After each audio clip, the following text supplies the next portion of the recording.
욥기 6장.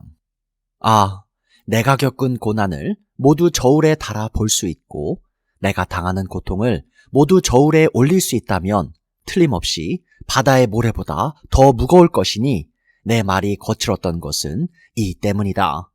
전능하신 분께서 나를 관역으로 삼고 화살을 쏘시니 내 영혼이 그 독을 빤다.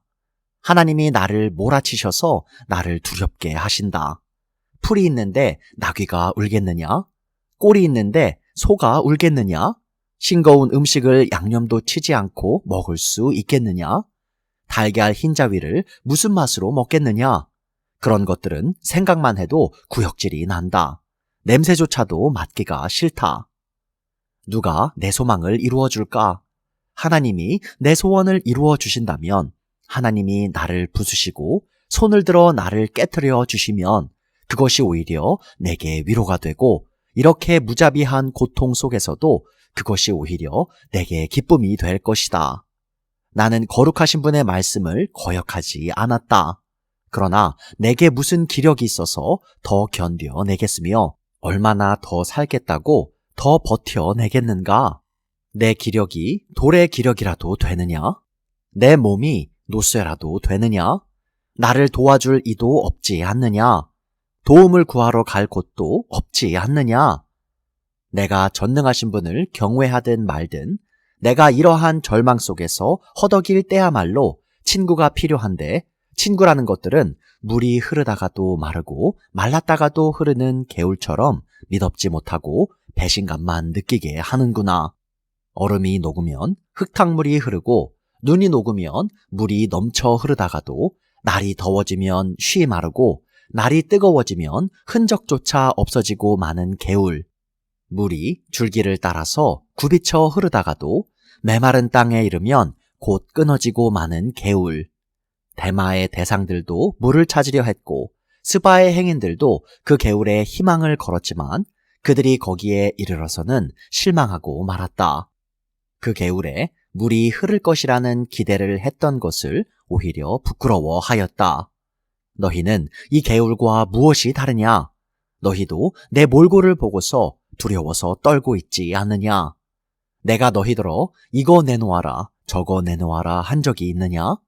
너희의 재산을 떼어서라도 내 목숨 살려달라고 말한 적이 있느냐? 아니면 원수의 손에서 나를 건져달라고 하길 했느냐? 폭군의 세력으로부터 나를 속량해달라고 부탁하기라도 했느냐?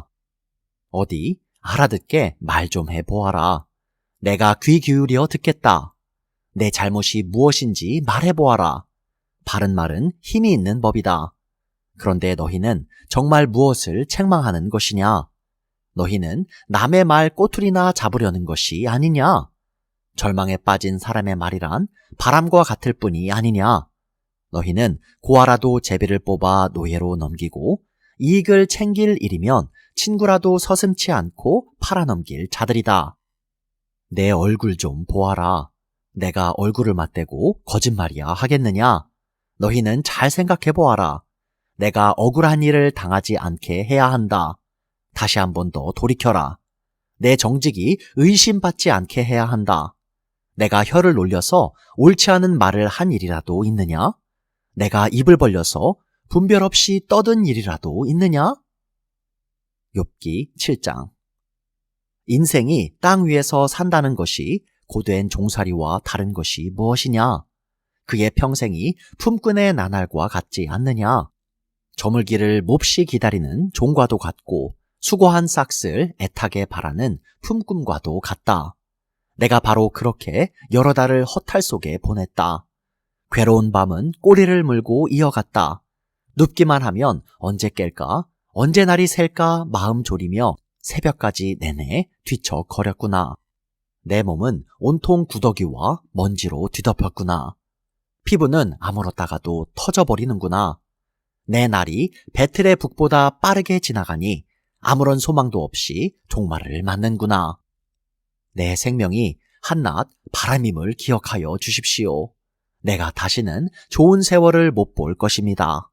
어느 누구도 다시는 나를 볼 수 없을 것입니다. 주님께서 눈을 뜨고 나를 찾으려고 하셔도 나는 이미 없어졌을 것입니다.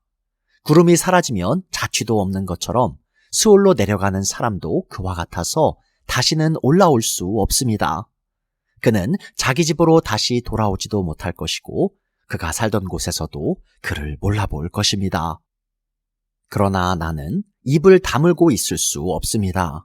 분하고 괴로워서 말을 하지 않고는 견딜 수 없습니다. 내가 바다 괴물이라도 됩니까? 내가 깊은 곳에 사는 괴물이라도 됩니까? 어찌하여 주님께서는 나를 감시하십니까? 잠자리에라도 들면 편해지겠지, 깊이 잠이라도 들면 고통이 덜하겠지 하고 생각합니다만 주님께서는 악몽으로 나를 놀라게 하시고 무서운 환상으로 저를 떨게 하십니다. 차라리 숨이라도 막혀버리면 좋겠습니다. 뼈만 앙상하게 살아있기보다는 차라리 죽는 것이 낫겠습니다. 나는 이제 사는 것이 지겹습니다. 영원히 살 것도 아닌데 제발 나를 혼자 있게 내버려 주십시오. 내 나날이 허무할 따름입니다. 사람이 무엇이라고 주님께서 그를 대단하게 여기십니까? 어찌하여 사람에게 마음을 두십니까? 어찌하여 아침마다 그를 찾아오셔서 순간순간 그를 시험하십니까? 언제까지 내게서 눈을 떼지 않으시렵니까? 침 꼴깍 삼키는 동안만이라도 나를 좀 내버려 두실 수 없습니까? 사람을 살피시는 주님, 내가 죄를 지었다고 하여 주님께서 무슨 해라도 입으십니까? 어찌하여 나를 주님의 관역으로 삼으십니까? 어찌하여 나를 주님의 짐으로 생각하십니까? 어찌하여 주님께서는 내 허물을 용서하지 않으시고 내 죄악을 용서해 주지 않으십니까? 이제 내가 숨져 흙 속에 누우면 주님께서 아무리 저를 찾으신다 해도 나는 이미 없는 몸이 아닙니까? 욥기 8장. 수아 사람 빌닷이 대답하였다. 언제까지 내가 그런 투로 말을 계속할 테냐? 내 입에서 나오는 말 거센 바람과도 같아서 걷잡을 수 없구나. 너는 하나님이 심판을 잘못하신다고 생각하느냐?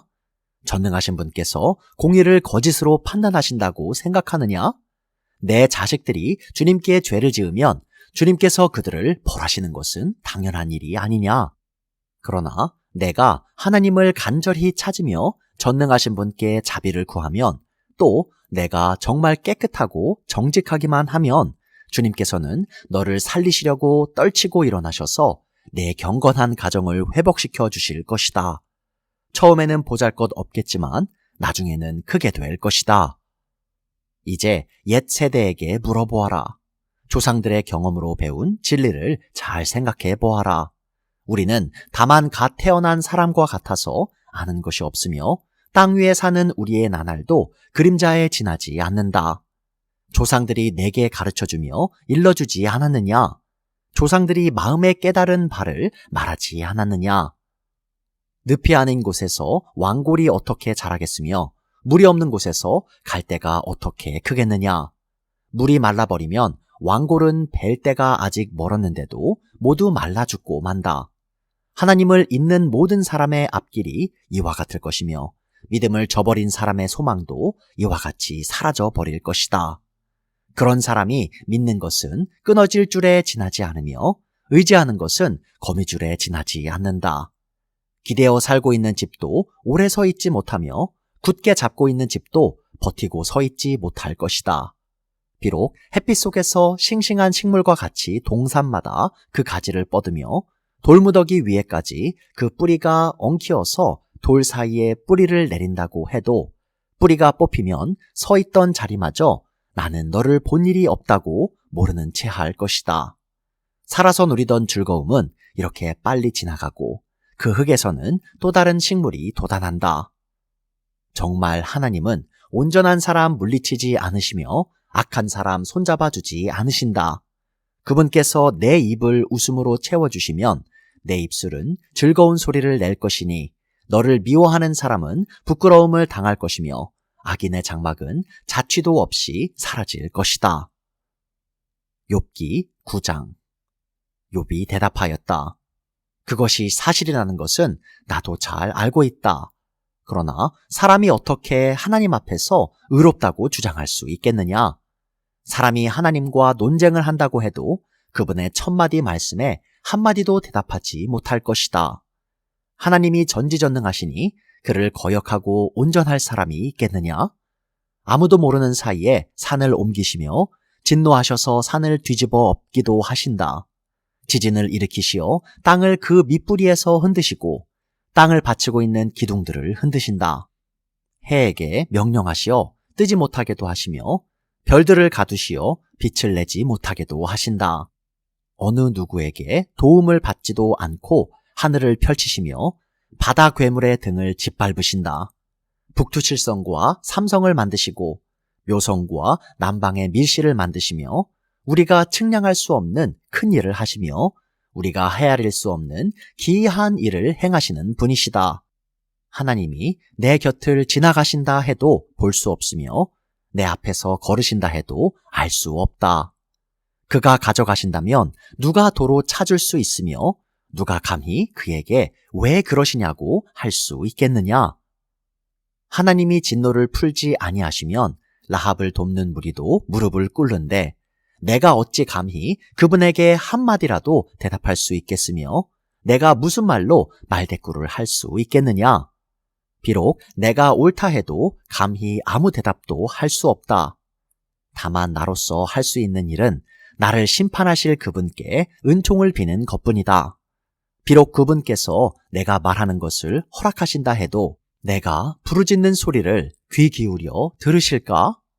그분께서 머리털 한 오라기만한 하찮은 일로도 나를 이렇게 짓눌러 부수시고 나도 모를 이유로 나에게 많은 상처를 입히시는데 숨 돌릴 틈도 주시지 않고 쓰라림만 안겨주시는데 그분께서 내 간구를 들어주실까?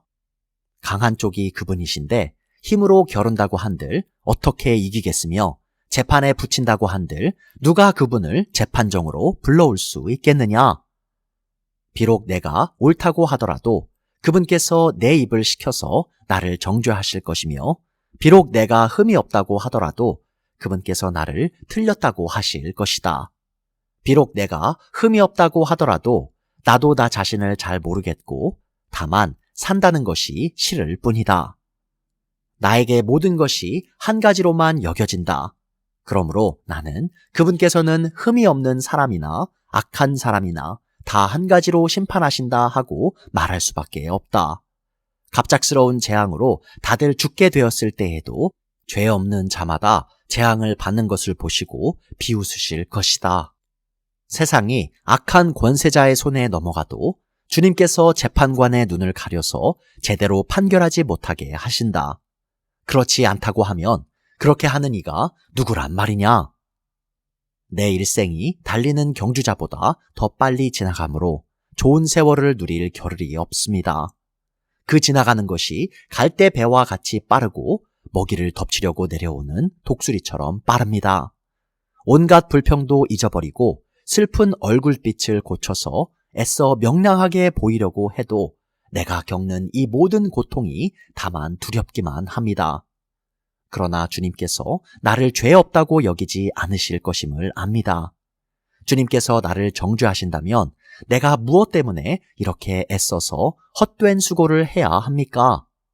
비록 내가 비누로 몸을 씻고 갯물로 손을 깨끗이 닦아도 주님께서 나를 다시 시궁창에 쳐넣으시니 내 오신들 나를 좋아하겠습니까? 하나님이 나와 같은 사람이기만 하여도 내가 그분께 말을 할 수 있으련만 함께 법정에 서서 이 논쟁을 끝낼 수 있으련만 우리 둘 사이를 중재할 사람이 없고 하나님과 나 사이를 판결해 줄 이가 없구나. 내게 소원이 있다면 내가 더 두려워 떨지 않도록 하나님이 채찍을 거두시는 것. 그렇게 되면 나는 두려움 없이 말하겠다. 그러나 나 스스로는 그럴 수가 없는 줄을 알고 있다. 욥기 10장. 산다는 것이 이렇게 괴로우니 나는 이제 원통함을 참지 않고 다 털어놓고 내 영혼의 괴로움을 다 말하겠다. 내가 하나님께 아뢰겠다. 나를 죄인 취급하지 마십시오. 무슨 일로 나 같은 자와 다투시는지 알려주십시오. 주님께서 손수 만드신 이 몸은 학대하고 멸시하시면서도 악인이 세운 계획은 잘만 되게 하시니 그것이 주님께 무슨 유익이라도 됩니까? 주님의 눈이 살과 피를 가진 사람의 눈이기도 합니까? 주님께서도 매사를 사람이 보듯이 보신단 말입니까? 주님의 날도 사람이 누리는 날처럼 짧기라도 하단 말입니까? 주님의 햇수가 사람이 누리는 햇수와 같이 더덥기라도 하단 말입니까? 그렇지 않다면야 어찌하여 주님께서는 기어이 내 허물을 찾아내려고 하시며 내 죄를 들추어내려고 하십니까?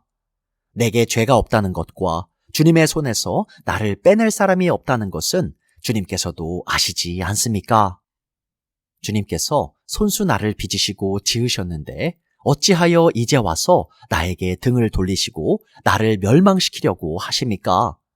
주님께서는 진흙을 빚듯이 몸소 이 몸을 지으셨음을 기억해 주십시오. 어찌하여 주님께서는 나를 티끌로 되돌아가게 하십니까? 주님께서 내 아버지에게 힘을 주셔서 나를 낳게 하시고 어머니가 나를 품에 안고 젖을 물리게 하셨습니다. 주님께서 살과 가죽으로 나를 입히시며 뼈와 근육을 엮어서 내 몸을 만드셨습니다. 주님께서 나에게 생명과 사랑을 주시고 나를 돌보셔서 내 숨결까지 지켜주셨습니다. 그러나 지금 생각해보니 주님께서는 늘 나를 해치실 생각을 몰래 품고 계셨습니다. 주님께서는 내가 죄를 짓나 안 짓나 지켜보고 계셨으며 내가 죄를 짓기라도 하면 용서하지 않으실 작정을 하고 계셨습니다. 내가 죄를 짓기만 하면 주님께서는 가차없이 내게 고통을 주시지만 내가 올바른 일을 한다고 해서 주님께서 나를 믿어주시지는 않으셨습니다. 그러니 나는 수치를 가득 덮어쓰고서 고통을 몸으로 겪고 있습니다. 내 일이 잘 되기라도 하면 주님께서는 사나운 사자처럼 나를 덮으시고 기적을 일으키시면서까지 내게 상처를 주려고 하셨습니다. 주님께서는 번갈아서 내게 불리한 증인들을 세우시며 내게 노여움을 키우시고 나를 공격할 계획을 세우셨습니다. 주님께서 나를 이렇게 할 것이라면 왜 나를 모태에서 살아나오게 하셨습니까?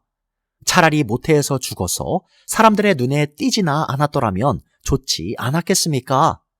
생기지도 않은 사람처럼 모태에서 곧바로 무덤으로 내려갔더라면 좋았을 것입니다. 내가 살 날도 이제 얼마 남지 않았습니다. 나를 좀 혼자 있게 내버려 두십시오. 내게 남은 이 기간만이라도 내가 잠시라도 쉴 수 있게 해주십시오. 어둡고 캄캄한 땅으로 내려가면 다시는 돌아오지 못합니다. 그리로 가기 전에 잠시 쉬게 해주십시오. 그 땅은 흑암처럼 캄캄하고 죽음의 그늘이 드리워져서 아무런 질서도 없고 빛이 있다고 해도 흑암과 같을 뿐입니다.